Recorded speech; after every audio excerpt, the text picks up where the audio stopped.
Pauta de análisis. Información desde todos los ángulos. Vamos a 8 de la mañana con 10 minutos. Hemos estado hablando durante esta semana sobre el Foro Económico de Latinoamérica y el Caribe que se desarrolló en Panamá, donde estuvo el presidente electo, ya se terminó. Y viaja hoy día, ¿cierto? O sea, viajó anoche y hoy día se reúne en El Salvador con Nayib Bukele. Bueno, pero quien estuvo ahí presente también es Lucía Damer, experta en temas de seguridad, autora del el último libro Anatomía del Poder Ilegal, ¿cierto? Que es una investigación sobre los nuevos métodos de las bandas criminales en América Latina. Ahora entiendo, Lucía, que ya estás en México, pero estuviste ahí en Panamá participando en ese foro. ¿Cómo estás, Lucía? Gracias por conectarte con nosotros desde México. Hola, buenos días, ¿cómo están? Muy temprano por acá, ¿todo bien? Lucía, bueno, participaste de este foro, que es un foro importante, primero porque lo que podríamos ver si esto significa un reacomodo, un nuevo escenario para las economías de América Latina y el Caribe, y por lo tanto un nuevo foco. Y lo segundo es que este es un continente, y lo hemos hablado tantas veces, Lucía Damer, muy marcado con el crimen organizado, no solo en términos de la violencia y la seguridad, sino también de un mercado, de los mercados ilegales, de negocio. Se mueven muchos dineros. Me imagino que mandatarios o los países tienen que estar muy atentos a que esto también es un factor, el factor económico, digamos. Entonces, ¿cómo se vio en esa discusión este tema, el tema de la seguridad y de la cooperación? Sí, mira, la reunión de la CAF fue una reunión importante porque, digamos, además de los 5.000 asistentes, que fue increíble esa parte, administrar 5.000 personas en un evento como este es bien difícil. Se hablaron de muchos temas, o sea, tuvimos una sola mesa son temas de seguridad, que fue la mesa donde hablamos sobre justamente mercados ilegales. Pero llegaron 8 presidentes, el presidente electo chileno José Antonio Kast, había mucha expectativa por su presencia, y casi todos mencionaron de una forma o de otra los temas de criminalidad.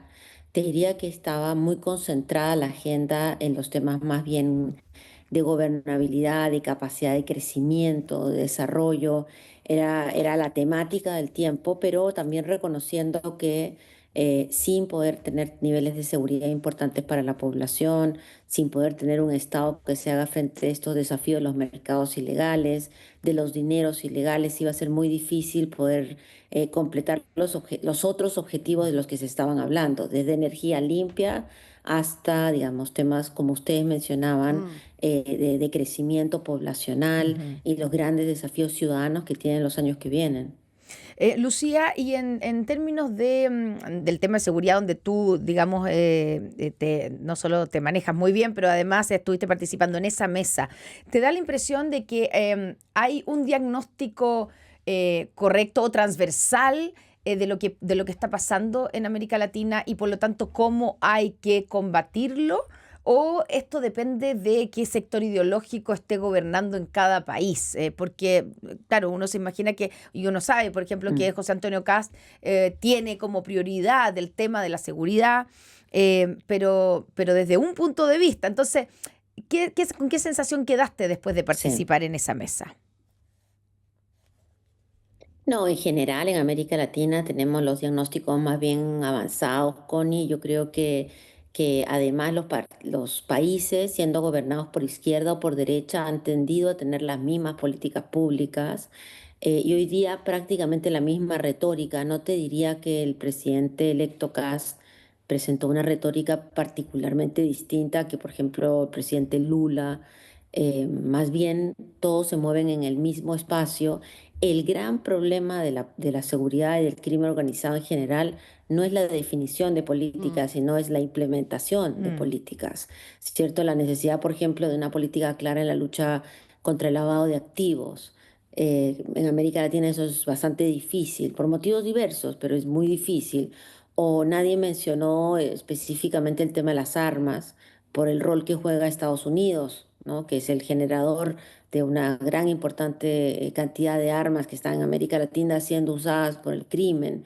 Entonces tú tienes ahí una preocupación. Y lo segundo es, además de la implementación en los propios países, es la dificultad que hay, y eso lo mencionó tanto el general Naranjo, el ex jefe de la policía y vicepresidente de Colombia, como yo en la mesa, las dificultades que hay en la discusión de una mirada mucho más regional, Claro. ¿cierto? De una actividad y de una respuesta más regional, no solamente a temas como el crimen organizado, digamos, efectivo en los territorios, no incluso para temas como el ciber robo o las ciberorganizaciones.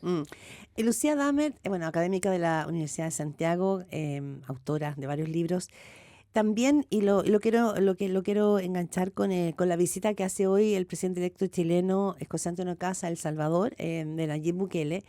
Ahí hay un modelo, porque para algunos mandatarios en la región y para una buena parte de la ciudadanía en Chile, creo que lo hemos conversado, ahí hay un modelo de seguridad. Es decir, ahí se apretó el cordón, todo el mundo a la cárcel de una manera muy brutal para algunos y muy efectiva para otros, pero así funciona. Y ese es el modelo que al parecer, con crítica y todo, pero al parecer ha funcionado.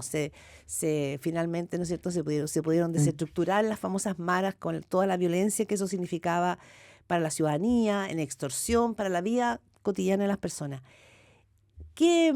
¿Cómo ves tú la experiencia de El Salvador para que se convierta en el modelo que para muchos en la región funciona? Mm, Sí, es un modelo carcelario, te diría, pero a ver, varias cosas. Uno, el modelo de El Salvador es un modelo que sirve mucho en el periodo electoral. Yo creo que el equipo del presidente Kast se va a dar cuenta de eso.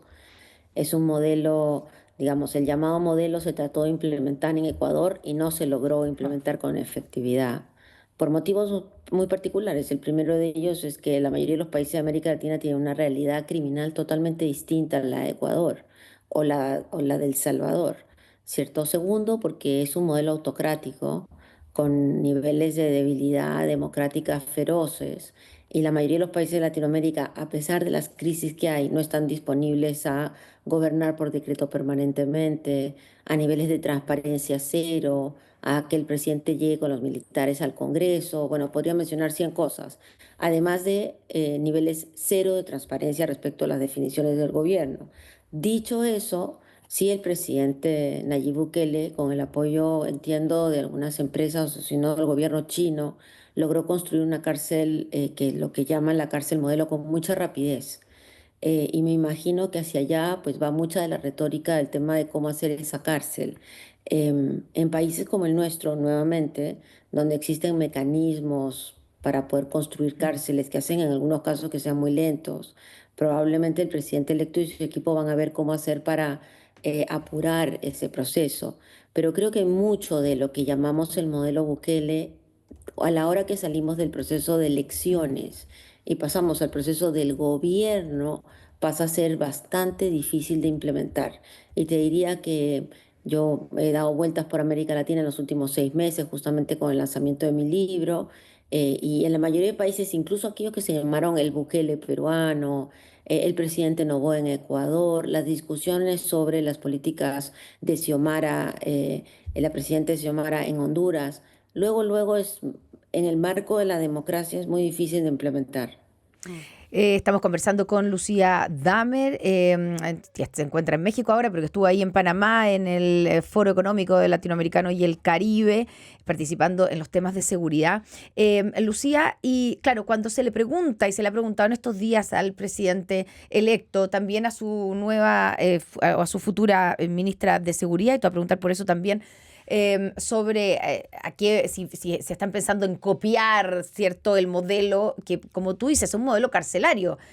No es que se esté enfrentando la seguridad desde un punto de vista preventivo, sino que es, claro, a través de esta cárcel, de esta mega cárcel, lo que sí ha provocado en las cifras es que bajen la cantidad de delitos, es que la gente que antes se sentía cooptada totalmente en El Salvador, incluso están disponibles a restringir sus libertades individuales. Hay gente que incluso le toman detenido al hijo, no saben ni siquiera dónde está, pero encuentran que hoy día se puede caminar tranquilo por El Salvador y aprecian ese bien, que es lo que empieza a pasar, ¿cierto? Que la gente está dispuesta a que le corten o a limitar sus propias libertades con tal de tener seguridad.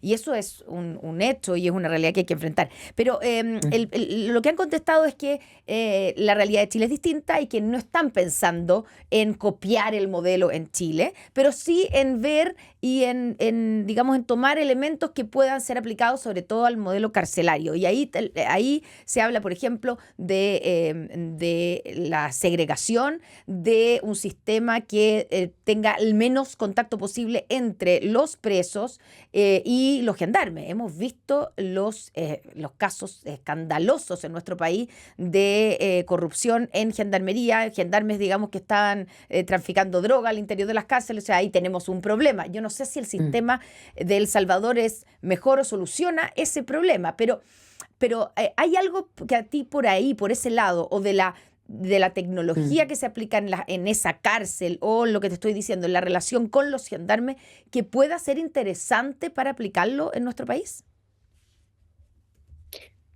Mira, Connie, en realidad el fenómeno, hace unos 15 años se hablaba del modelo chileno carcelario, dicho sea de paso, cuando nosotros empezamos a construir cárceles Concesionada, público-privadas, sí. ¿no? Concesionadas en la época, que después se demoraron muchísimo, pero fue un modelo que se vio en la región. La crisis carcelaria en América Latina es total, no solo en América Latina. Hay problemas carcelarios en prácticamente todos lados.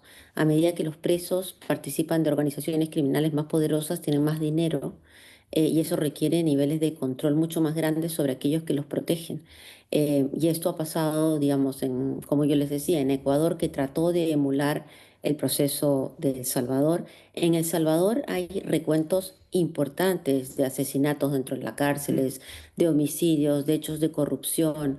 Por más que está metido en el control de la cárcel, está metido el ejército, está metido la policía, todavía tienes problemas de corrupción, por supuesto que menores. Y además en El Salvador tú tienes una cárcel modelo, pero todas las otras cárceles, y hay un informe de Human Rights Watch muy interesante, siguen en la misma precariedad, crisis, complejidad, violencia que existían antes de Bukele. Pero yendo al presidente electo y el gobierno que viene a partir del 11 de marzo, yo creo que ellos han mencionado con mucha claridad que van a ver el modelo, que obviamente no lo van a copiar. Yo creo que esa es una buena declaración. Y el modelo es un modelo que no les va a mostrar mucho más de lo que ya sabemos en Chile, y es que necesitas un Estado muy fuerte para controlar a aquellos que Algo pasó. probablemente Así es. necesitas. ¿Sí me escuchan? Sí, es que hubo unos saltos ahí, Lucía, como que Sí, puede ser sí, el Wi-Fi que no es tan bueno como sí, el no. nuestro por allá.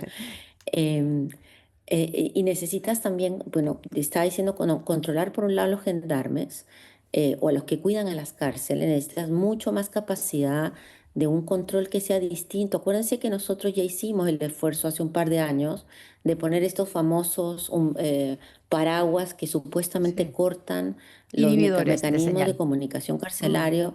Sí, pero eso no funciona prácticamente en ningún lugar, ¿no? Lo que pasa es que en la locura, digamos, en la desesperación de tratar de mostrar políticas públicas, uno termina gastándose prácticamente todo el presupuesto en eso. Mm. Pero me parece importante verlo. Yo creo que el presidente Kast y su equipo también se van a dar cuenta que en Chile es bien difícil tener una cárcel donde tú tienes a la Sí. gente con niveles calóricos bajísimos, Lucía, con tal de asegurarse que no cometan delitos a la salida, lo cual es improbable. estuvimos ahí con un problema de comunicación. Estamos conversando con Lucía Damet, académica de la Universidad de Santiago, que además es una investigadora y que ha hecho, ¿no es cierto?, toda una carrera respecto del crimen organizado. No sé si ya la tenemos de vuelta, pero tuvimos ahí un problema porque está desde México. Ahora sí. Lucía, te quería hacer una consulta que tiene que ver con esto. Crimen organizado. Parte de la comitiva del presidente José Antonio Kast es su nueva ministra de Seguridad, la fiscal Nina Steiner. Me imagino que tú la conoces. Ella ha sido una figura central en la lucha en Chile del crimen organizado, o al menos, ¿no es cierto?, de organizaciones criminales como el Tren de Aragua. Trabajó exitosamente en desmontar, en pillar a los cabecillas. Sabemos que el Tren de Aragua, ¿no es cierto?, se sigue reproduciendo, Pero ¿qué te parece a ti que la nueva ministra de Seguridad tenga esa experiencia? Venga desde la Fiscalía, permite a tu juicio que un conocimiento distinto del tema. eh, no sé, ¿cuál es tu evaluación cuando escuchaste que era ella la nueva ministra de Seguridad? Sí, yo, Claudia, no la conozco, pero a mí me parece un muy buen nombramiento. Me parece que es necesario tener una persona ahí que conozca los temas de seguridad desde diversas vías. No la he escuchado todavía, no sé si ha dado ya declaraciones. Es muy importante que además de los temas de persecución se mantengan los temas de prevención. Chile tiene una condición muy distinta que otros países. Necesitamos todavía tener miradas sobre los temas de violencia, todos los temas que hemos conversado con ustedes dos Mm, en tantos otros lugares, pero me parece dentro de los nombres que se andaban mencionando en los temas de seguridad, me parece un nombre apropiado por la experiencia que tiene, por la capacidad que va a tener probablemente de mirar estos Mm. fenómenos en el mediano y largo plazo. Y como se dijo, digamos, siempre lo he dicho, con todos los gobiernos, lo que hay que hacer es tratar de apoyar que ella tenga el espacio necesario para implementar una política pública de corte estatal y no una cosa mucho más puntual. Y ojalá que esto lleve también a una conversación menos estridente y mucho más sólida mm, sobre lo que tenemos que hacer. Me parece que ella conociendo lo que significa la investigación criminal, lo que es la relación con Mm. las policías y poniendo énfasis en los temas también preventivos y con algún tipo de información importante. El país cuenta con información sólida para hacer algunas políticas. Espero que pueda diseñar y avanzar con programas más específicos. Lucía, y sobre el concepto de que estamos en una emergencia.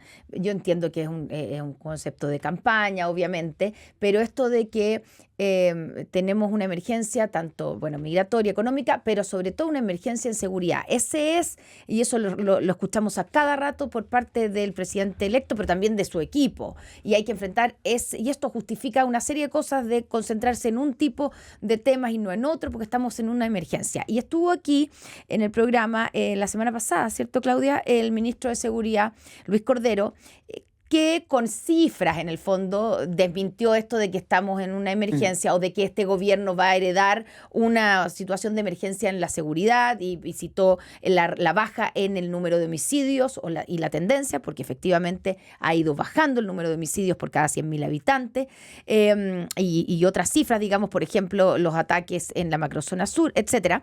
Entonces, quería preguntarte tú como experta en el tema, eh, ¿te hace sentido esto de que estamos en una emergencia de seguridad o no es tan así? Anoche solo te digo que Mm. hay un titular, digamos, que habla de una violenta noche en la región metropolitana, donde hay 4 homicidios, uno en La Vega, en Recoleta, La Pintana, doble homicidio y en Estación Central. ¿Estamos en una emergencia de seguridad? Mira, la emergencia existe porque la población está muy aterrorizada. La emergencia existe porque la gente en comunas donde no ha habido un solo homicidio en los últimos probablemente 18 meses deja de salir de su casa porque tiene miedo a que sea víctima de un delito. Yo creo que hay una emergencia efectiva en términos de la percepción de la gravedad del fenómeno y ahí la política tiene un rol muy importante que jugar. El problema que tenemos es que los datos no se condicen con la sensación de la gente. Y yo creo que el gobierno tiene una responsabilidad gigante, este y el que viene, Mm. de ver cómo muestran ya no en las tablas o en los gráficos, sino en la realidad las cosas que están pasando y lo que está sucediendo. Por supuesto que una noticia de 4 homicidios una noche genera una ansiedad feroz, pero al final del día, cuando uno mira los mensuales son más bajos Mm. que los mensuales del año pasado. Pero entrar en la conversación, si el día de hoy tuvimos menos homicidios que hace 2 días, no sirve porque la población sí está enfrentando una sensación y la política pública tiene que hacerse cargo del miedo también. El miedo no es una cosa que irá bajando algún día, sino que hay que hacerse cargo de eso. Y creo que el presidente Kass durante su elección, donde el proceso de elección fue muy inteligente en poner el tema de la emergencia. El gran desafío que Mm. tiene es que como es una emergencia muy de la percepción de la gente, va a necesitar hacer iniciativas de corte simbólico muy evidentes en los territorios, en las calles, etcétera, para que la gente vea un cambio. Y eso no solamente es difícil de hacer, sino es difícil de mantener. Pero lo que dijo el ministro Cordero es cierto, todos los expertos estamos de acuerdo con eso, incluso los expertos que son más vinculados a la campaña del presidente Kast. Los datos demuestran que la situación de inseguridad no es lo crítica que se estaba planteando, a pesar de que, por supuesto, hay algunos espacios y algunos territorios que tienen niveles de violencia importantes y de los que nos tenemos que hacer cargo. Bueno, ese va a ser el gran desafío, ¿no? Porque en el fondo lo que tú planteas, Lucía Damet, es que sí para la ciudadanía, y sabemos que Chile es uno de los países que tiene la más alta percepción de miedo respecto a los temas de seguridad, que no se condice con las Así es. cifras, porque ese es el punto. Trabajar sobre ese temor que es subjetivo y concreto también, porque te da miedo desde tu casa hasta el paradero de la micro. Versus la realidad, es difícil trabajar probablemente en esos dos planos. Bueno, ese es el desafío del presidente electo y del nuevo gobierno. Así que estaremos ahí muy seguros, seguimos conversando de ese tema también, Lucía. Te agradecemos mucho, Lucía Sí, Damet. yo te diría, Claudia, que ese es el desafío del país, porque con una población temerosa aumenta la xenofobia, aumenta el clasismo, aumenta la discriminación, empezamos a comprar armas porque pensamos que nos van a violentar. Entonces, la política tiene una responsabilidad enorme en los meses que vienen de tratar de no solamente mostrar lo malo de la seguridad, sino también las cosas positivas. Y por eso es muy importante que la nueva ministra y el gobierno le pongan énfasis a los temas preventivos también y volver a tener una racionalidad sobre los desafíos, el estado de situación de Chile y cómo avanzar, ¿no? Buena esa palabra, racionalidad. Que a veces hay que dejarla ahí, ¿no? Pues se ve tampoco. como letrero luminoso. Lucía Damet, un abrazo grande y gracias por este contacto desde México, además, muy tempranito. Muchas gracias. Gracias, Lucía. Gracias a ustedes. Un Que les vaya abrazo. muy bien. Un Chao, abrazo. chao.